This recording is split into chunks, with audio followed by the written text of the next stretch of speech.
Welcome to another episode of Media Litter Sandwich, and I'm here with William McCormick from allaboutwilliam.com. and Mark Maxwell, crazymark.com.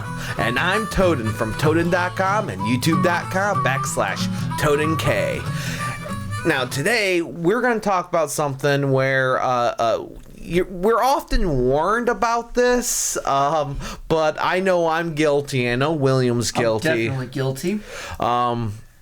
It's being gearheads. Oh, yeah. Buying, you look around like, wow, I could probably use this piece of equipment, or I need this piece of equipment. This is what everyone has. I need this in order to do blank. And when you really don't, but you might not know that at the time. It's spending money on stuff you don't really need. But you never can tell. Something just might come up, and you need that for that golden opportunity. I'm just going to say this right now off top of my head. The biggest thing that I see people constantly come up to me and say, I need this, it's GoPros. You don't always need a GoPro. And yes, if you have like a GoPro, and you're not using a GoPro for what it should be used for. Like, we are using a GoPro here. We're using it as a wide angle. And we're using it as a prop. But if you believe that you need a GoPro in order to be a vlogger...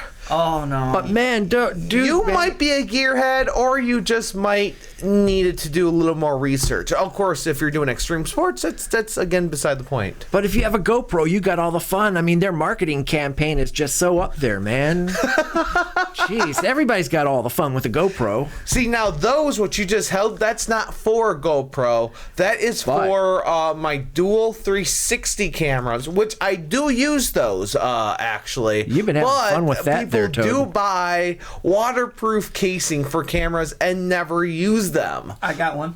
Yep, I have another one for a single 360 cam, which I've never used, because when I use my 360 cameras, I only use them as dual. But I will say that having a water-protective, water-resistant cover for your camera is the bee's knees, man, because if I wouldn't have had one on my GoPro, I would have never gotten that shot of dino fish when I went snorkeling. But a lot of people, they buy them thinking, well, what if I want to take it swimming? And people do that, don't get me wrong. Yeah. But how many people buy gear and never use it for what it's for, or just realize that they should have bought it?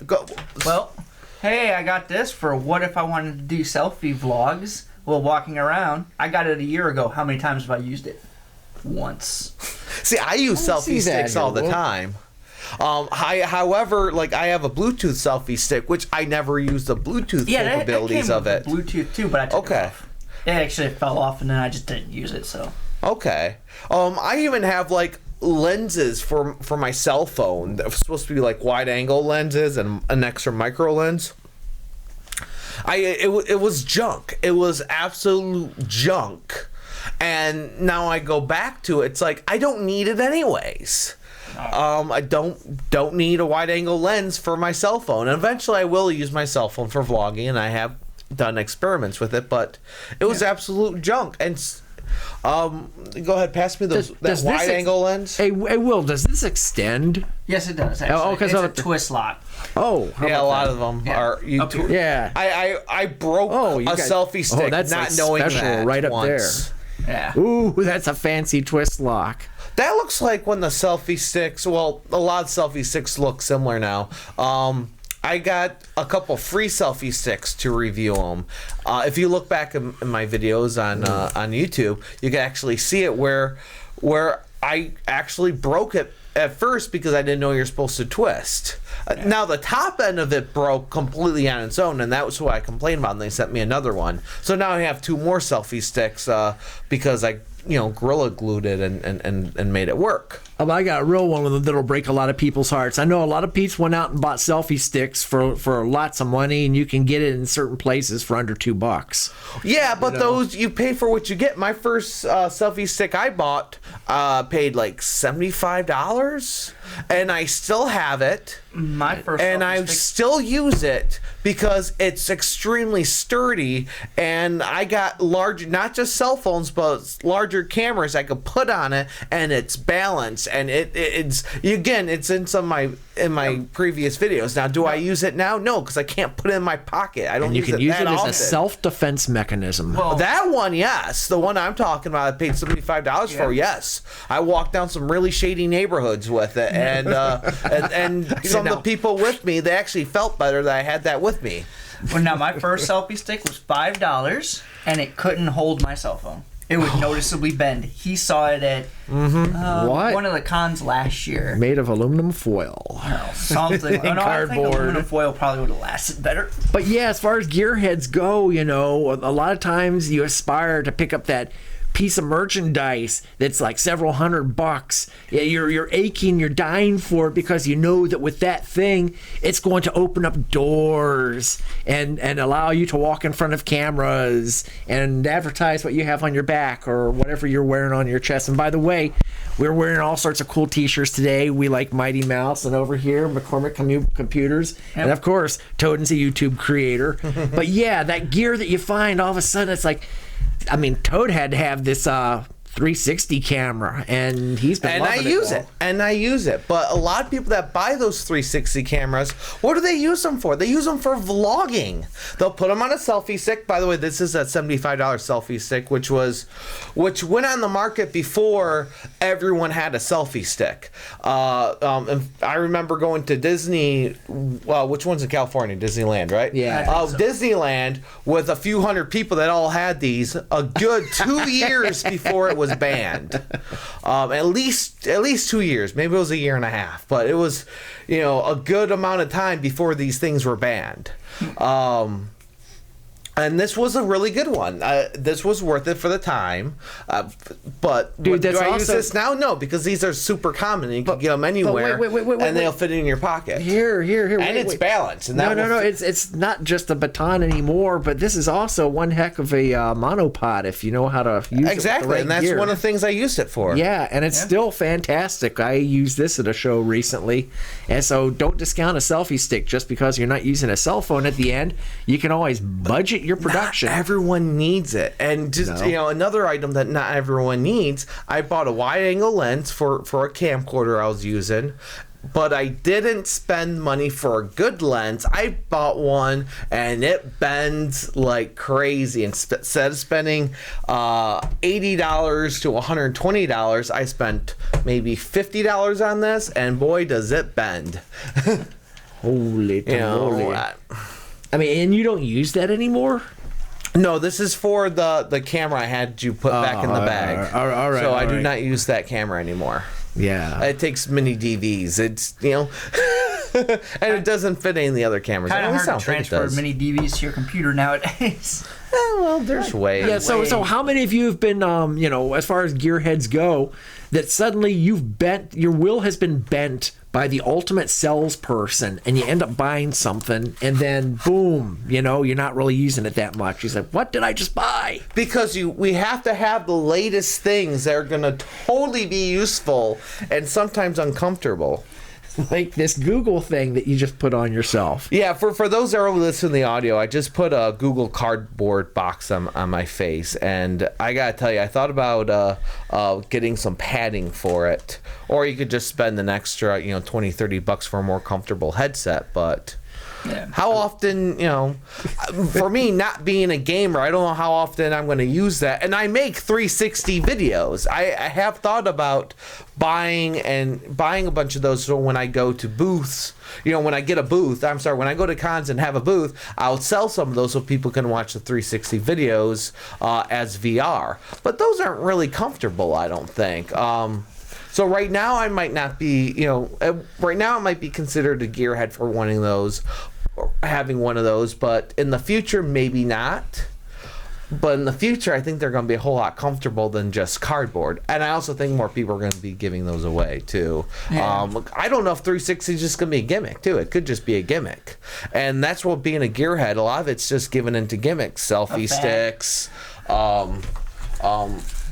any little camera that Yeah, comes with the what- remote. I don't even know what camera this is for. I was looking for something. I found this camera. I don't know what this remote is for. I really don't. I have an idea, but I don't know for sure. Are there any brand names on there? I mean, Nope. that'll clue you there. No, not on that remote. So, okay, remember, all you big companies out there, be sure to put your brand name on that remote because, Why? Because if you lose the remote, you could just go back and then you buy a new remote from them.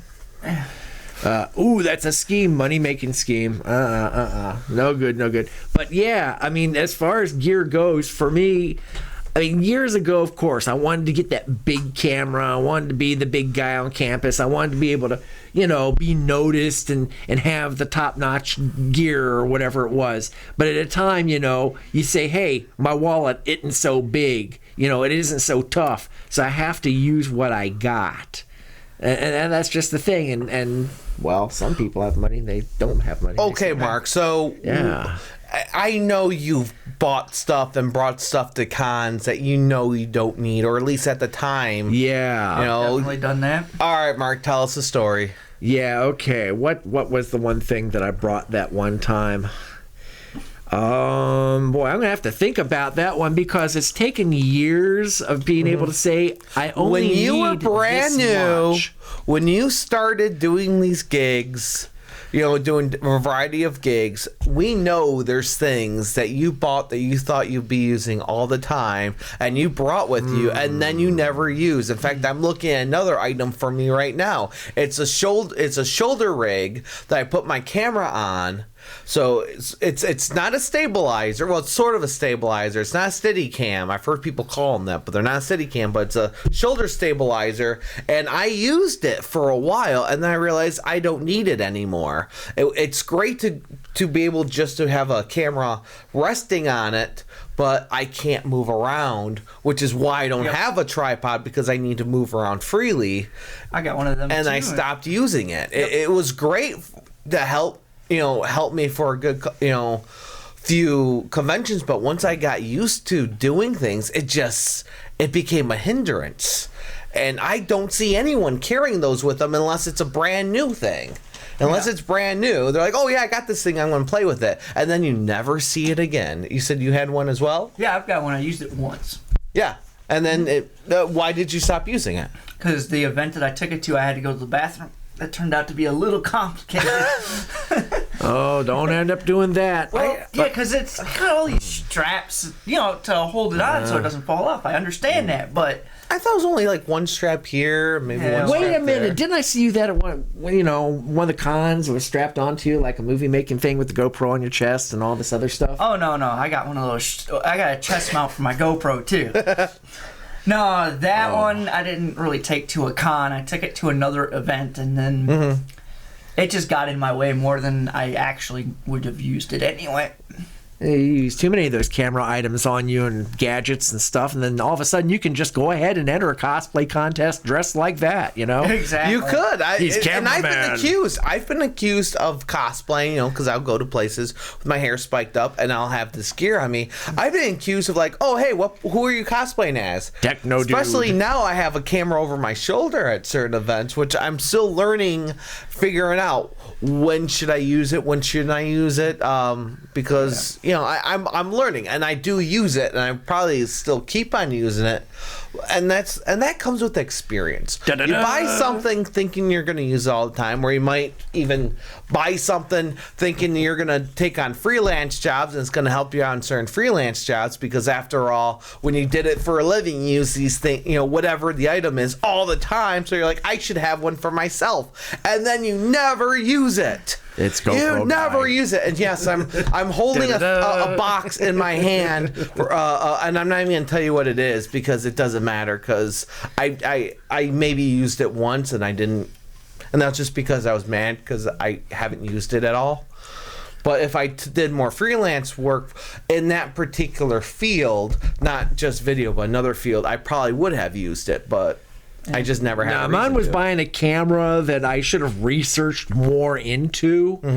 Because they kept saying when I went to this one particular place, oh, it's the top of the line, it'll get you the best picture, blah, blah, blah, on and on and on. And then I get this thing, and it was a mini DV camera. Mini DV tape is the worst thing ever created in my book. And then, Oh, dude. Yeah. Dude, I can argue with that one. Of course, it's obsolete now. Now it's obsolete. When I bought one, it was already on the way. It was a couple years shy of being obsolete.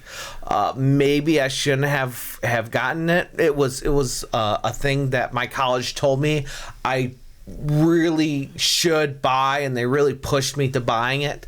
And then the following year, they bought a bunch of them, so no one has to buy their own. Yeah. Mini DV was not bad. It's just SD cards got better. They went more digital. Yeah. So I'm not saying anything bad about DV. That's like saying bad. That's like saying something bad about other mediums that just because they're obsolete now for the time.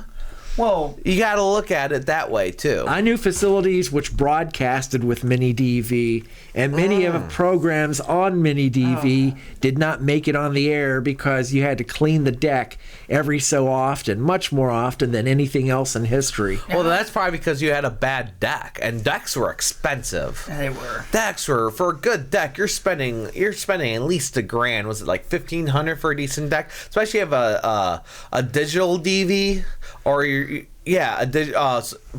HD DV deck. Those things were like $2,000 or something like And that. now When you're doing they're HD DV, shelved. those decks They're are expensive. paperweights. You were actually better off buying another HD You're better camera off- that you're- plays that you they were- put in HDV cams and using that as your deck You were than better buying off- a separate deck. You were better off with high 8. That's the road I should have taken, high 8. But that was then.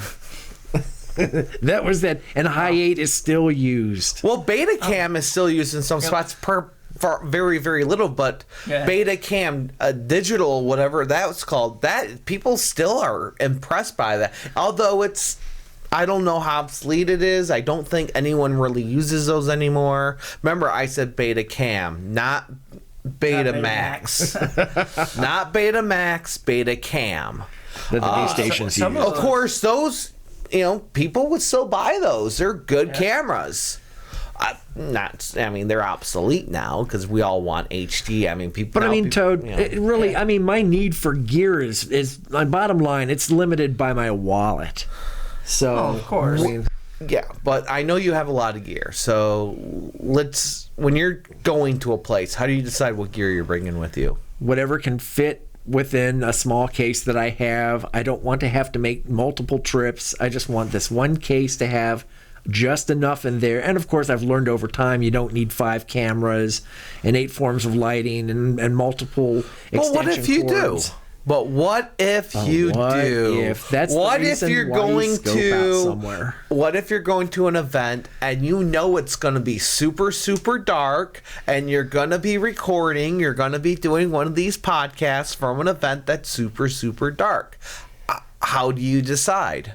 You bring the lighting that's necessary. Exactly. Like, for example, you brought a light kind of like this. I brought a better one than that, but yeah. It was yeah. a plug-in, yes, and a plug-in. And I also brought a light over to How to Halloween, which worked out pretty good.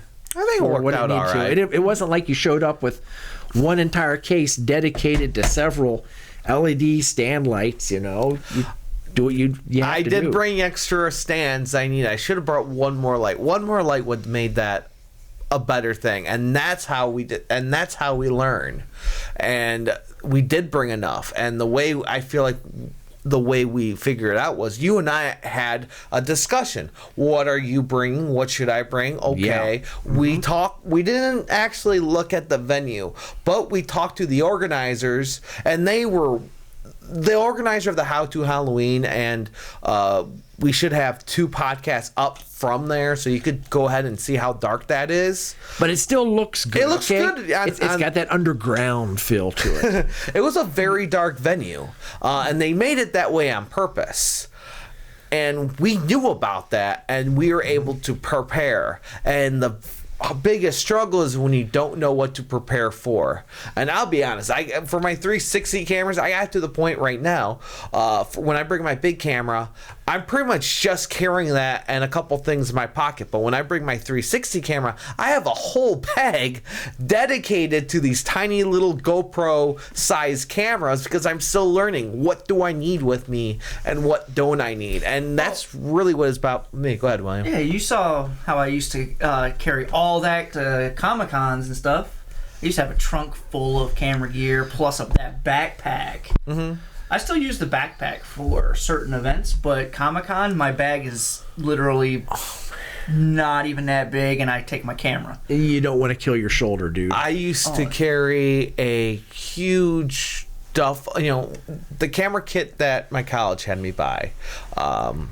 We used to have to carry these big duffel bags full of gear for this little tiny camcorder, and then I bought another bag, a hiking photography bag that I was able to use, but I still had so much stuff in it that I didn't need with me everywhere I go. What am I going to do with gaffer's tape when all I'm doing is taking B-roll? Why do I need gaffer's tape with me? Why do I need 50 feet of XLR cord? You need a little bit of gaffer tape because that's the magic stuff that holds things together, don't you know? Yeah, but for what I was doing with B-roll, I didn't need it with me. I could have left it in the car, and if I needed to go get it, then I could go get it. Gaffers, tape now when I'm doing a podcast, I'm laying down wire, laying down cord. Of course, I'm going to have gaffer's tape. But if all I'm doing is around the camera, taking pictures or you don't need gaffer's tape. You broadcasters out here, listen to me. This is Crazy Mark, and I'm going to lay it on the line. Gaffer's tape is a top 3 thing that you should have with you, no matter what. Don't worry. Let Toaden will find out one way or another one day. But okay, where's your gaffer's tape? I guarantee you did not bring gaffer's tape with you. I think I have it actually wrapped around on the strap on the camera case. So in case you need it, you wrap it off the strap. But you knew you're doing a video shoot and not just B-roll. When you're doing, So in other words, that stuff's expensive. Yes, it is. You don't want to lose that stuff. So here's the next thing: duct tape. No. White or black duct tape? No, don't use painter's tape. There you go. Duct tape leaves too much of an adhesive on the behind. People will hate you and never invite you back if you use duct tape and it leaves adhesive on the walls, if you're putting up signage. Painter's tape and gaffer's tape, and maybe board tape for your own equipment. That's the only kind of tape you should have. Yeah. And even that's going overload, because do you really need, white board tape every time you do something? If you're using this soundboard and for a shoot like this, what each thing's going to be. Do you need to keep bringing white board tape out? Of course, that's a small item, but it's one of those things where, do I need whiteboard tape? No, I don't need it for my shoots unless I'm doing a large freelance gig. And that's something we go through now. I actually think it's best to have your case completely empty unless you're going on gigs every single day and you know what you're bringing. But aside from adhesing if it's down, different types of gigs, get a fresh case and then think about what you need. Okay, aside from adhesive down tape, was it the power cords for safety's purposes? Once again, we're going back to the gaffer or duct tape for your own personal use for an item which might require a little bit of holding together. Well, I can see duct tape for holding your stuff together. I do that a lot. I got some things. My old tripod, before it finally gave out, was held together with some duct tape. Right on, brother. Right. But by the same token, if you have just a couple strips all ready to go stuck onto something like the side of your tripod or perhaps on a camera case, you could whip that off right then and there, make your quick repairs, and keep going. That's brilliant. Keeps your weight down, keeps things you don't need. It makes it look like you're a road warrior or something like that with tape all over the place or odds and ends or whatnot. But as a gearhead, you got to do what it takes to keep it together. It's just one of those things. It's like being at war, you know, you're out there in the field against this and that, you know. You're carrying 80 pounds of you're bringing a tripod with you, like 2 different types of tripods, and a monopod. Yeah.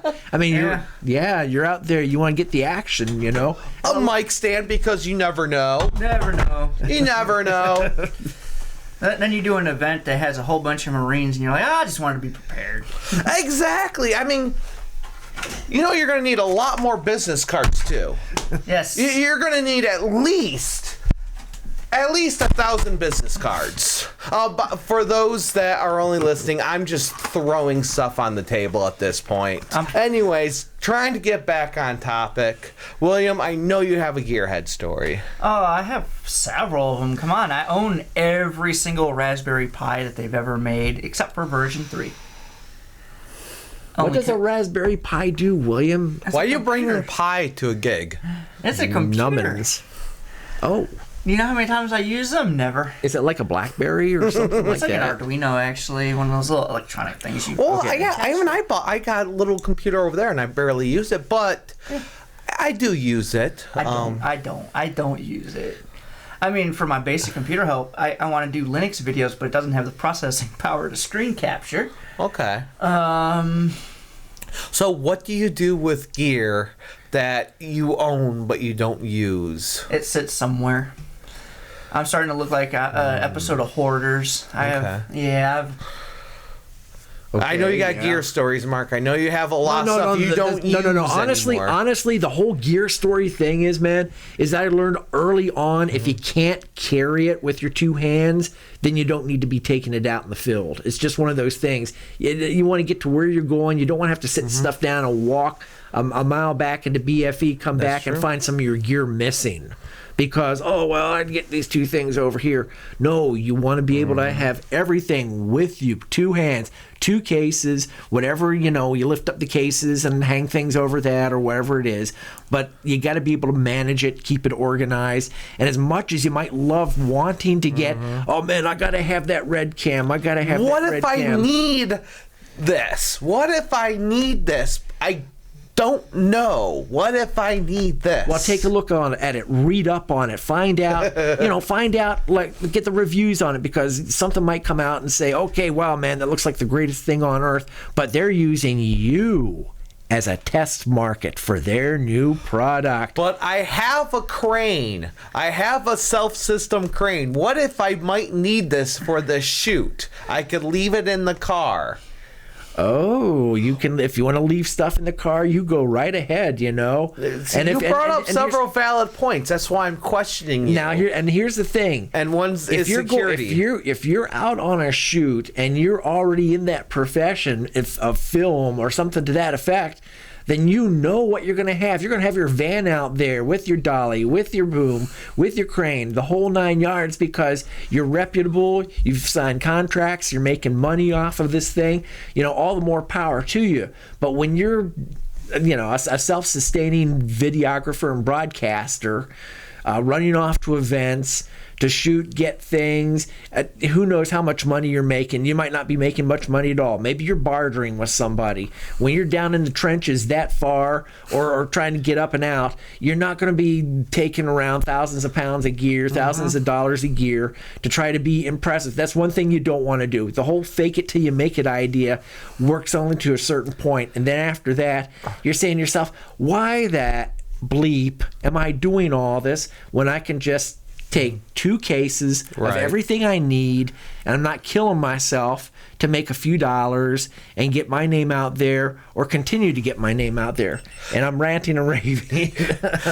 Just to recap what Mark just said, the answer was, if you don't know that you need it, and if it's expensive, where you're going to leave it in your car, you might want to just leave it. If it's that expensive and you really don't know, find out. And usually the answer is no, especially if you're not getting paid. If you're going to bring a lot of equipment with you, especially something that is worth a lot of money, find out ahead of time, because you brought up security, and that is a huge concern of mine. You spend and should be a huge concern of everybody. and out, gone like the wind. Yeah, I mean, with me, I hate leaving gear on the car. If I'm going to and from a gig, I don't even stop at the grocery store if I don't have to. No, exactly. I know people that have lost, that had cars broken in when they Yes. stopped to just pick up road snacks. 1 second is all it takes. Yep. You have to be very careful. Do you have anything before I do the final recap? All I can say is work within your budget, because you can't go affording to max out your credit card on things that aren't going to be necessary unless you already have contracts on the works that you have money coming in. Be smart. Think about these things. You know, you want to be able to still eat and pay the rent. Oh, and if there is any expensive gear you're thinking about getting, rent it first. See if you'll actually use it. Yes. Yes. William rules. Well, William's got the biggest point of all right there. One Yeah. of the lenses that everybody was telling me I should really, really get, I looked it up, it's $2,000. I'm like, I might rent it to see if I even need it. There you go. That's perfect response. So just to recap, we all love new gear. Research, and if you can rent it first, rent it first. Yes, amen. And don't go for cheap imitations either unless it works. You could rent those too. Well, I've done cheap imitations on stuff that I knew I was only going to use for one or two little things. Okay. Even if it was a recurring thing, I don't need anything that had image stabilization to take a picture of the moon. Okay, so William from allaboutwilliam.com, Mark from crazymark.com, and I'm Toaden from Toaden.com. Also, youtube.com/ToadenK, where if you're listening to this and you want to see the video, that's where you go. And we're also available on Pod Bros, Media Litter Sandwich. Wow, I'm messing up my own podcast. MediaLitterSandwich.com. And Podbeam and other places too. Thank you for watching, listening. Hope you enjoyed our discussion. Thank you. See ya.